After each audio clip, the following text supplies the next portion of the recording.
como fazer uma oração que possa ser ouvida e respondida por Deus? Deus, ele nos dá, né, por meio de Jesus, a oração do Pai Nosso.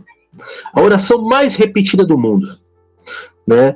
Tem aí pessoas que quando pecam, vem um sacerdote e fala assim: reze 50 Pai Nosso e você vai ser perdoado. Como se o muito falar fosse perdoá-lo. É o oposto do que Jesus falou. Ele diz assim: não é pelo muito falar que vocês serão atendidos. É o oposto. Então o que é o Pai Nosso? Não é uma oração para ser repetida?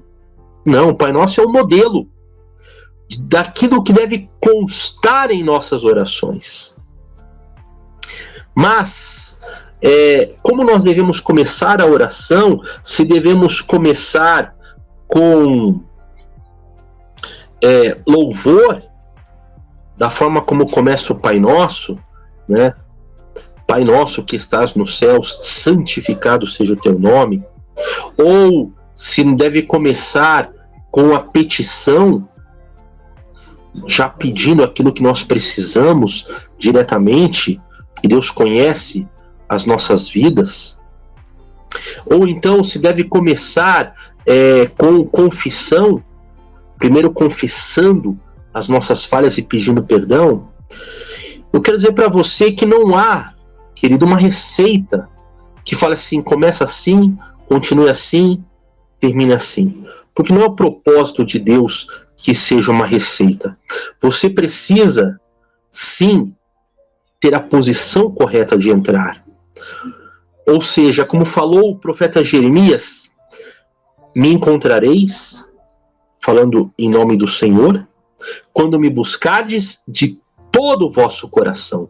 Então, quer ser ouvido? Quer ter uma oração vitoriosa, uma oração que alcance as bênçãos? Busque a Deus de todo o teu coração. E todo o coração é o que? É confessando seus erros, é tomando a posição de estar diante de Deus e entregar a sua vida a Ele e abandonar o pecado. Tem uma oração que eu gosto muito nas Escrituras, em que os crentes, eles oram e a resposta de Deus vem porque eles se posicionam corretamente. Lá em Atos capítulo 4, do verso 23 a 31, né, nós percebemos como a igreja não confiava em si própria, mas ela dependia de Deus e tinha ousadia em Deus. Quando nós falamos em comunhão, koinonia, ela não estava presente apenas quando eles repartiam o alimento uns com os outros, mas também e principalmente quando eles buscavam a Deus. Todos buscavam no mesmo propósito e em consagração, queridos. Veja, a igreja se coloca diante do Senhor, na sua presença, e sabendo que falavam com o Todo-Poderoso. Eles o chamam de soberano. A palavra utilizada aqui é despotes, que significa um proprietário de escravos ou uma autoridade de poder inquestionável. Então é assim que eles se colocam diante dele. Soberano. Eles o louvam. Ele é o Deus da criação, como diz no verso 24, da revelação, no verso 25, o qual nos lembra o Salmo 2, e o Deus da história, no Salmo 27. Tudo o que seus inimigos faziam, eles só o realizavam porque a mão de Deus e o seu propósito predeterminaram que fosse assim. Isso no verso 28. Veja, por que falavam dessa maneira? Por que falavam que ele era o soberano Senhor? Por que declaravam isso? Será que eles precisavam lembrar Deus que ele era o Todo-Poderoso? Não.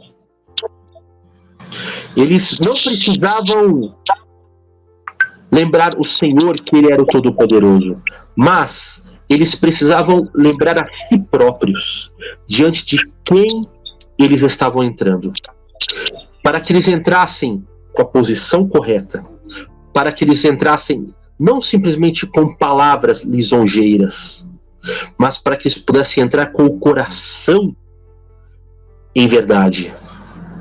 Então, queridos, é assim que nós agradamos a Deus. É assim que nós entramos na sua presença, entrando na presença dele, sabendo com quem estamos falando, o soberano Senhor. E aí, humildemente, eles pedem o enchimento do Espírito, porque eles reconhecem, então, que é uma primeira vez inicial, mas esta precisa ser renovada a cada dia. Eles, ao mesmo tempo que reconhecem que aquele Deus é o Deus da história, eles reconhecem que eles precisam do Espírito Santo. Quer dizer, primeiramente, eles lembram as ameaças que eles sofreram ali no verso 29, e depois eles pedem a graça de Deus sobre os seus servos, ou seja, literalmente escravos, para pregarem sem medo e impedimentos, enquanto Deus opera maravilhas. Então veja bem, quando eles lembram, né, o que eles sofreram, o que aconteceu, né, com Jesus, eles lembram para glorificar a Deus, para falar que tudo estava nas mãos de Deus. Então reafirmar a sua confiança nele. Por isso, quando eles pedem, eles não pedem que Deus repreenda as perseguições, repreenda seus inimigos, nada disso. Eles vão e eles pedem o que? Graça. Eles pedem graça para que eles, servos, eles possam, nesse momento, né, pregarem. Veja, eles não pedem para Deus tirar os problemas, eles não pedem para Deus repreender o mal, nada disso. O que eles pedem é para que Deus os ajude naquilo que Deus quer deles, que eles preguem com ousadia, sem medo, sem impedimento, que a pregação deles, independente da condição ou das circunstâncias que estão passando, enfrentando e vivendo, seja uma pregação poderosa. E enquanto isso, que Deus venha fazer a sua parte, ou seja, estender as suas mãos, realizar sinais, prodígios e maravilhas. Queridos, é assim que nós precisamos entrar na presença de Deus. E quando nós entramos com o coração aberto diante do Senhor, nós podemos ter convicção que essas grandes e poderosas bênçãos vão chegar a nós. Por quê? Porque se estivermos com o coração quebrantado, na posição correta, nós podemos esperar nada menos do que terremotos.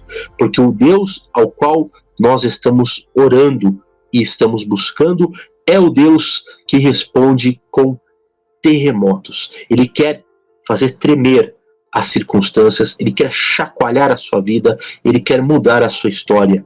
Quer bênçãos? Entre diante de Deus não com palavras simplesmente, mas com o coração quebrantado, sabendo que ele é o Deus poderoso e a tua história continua nas mãos dele.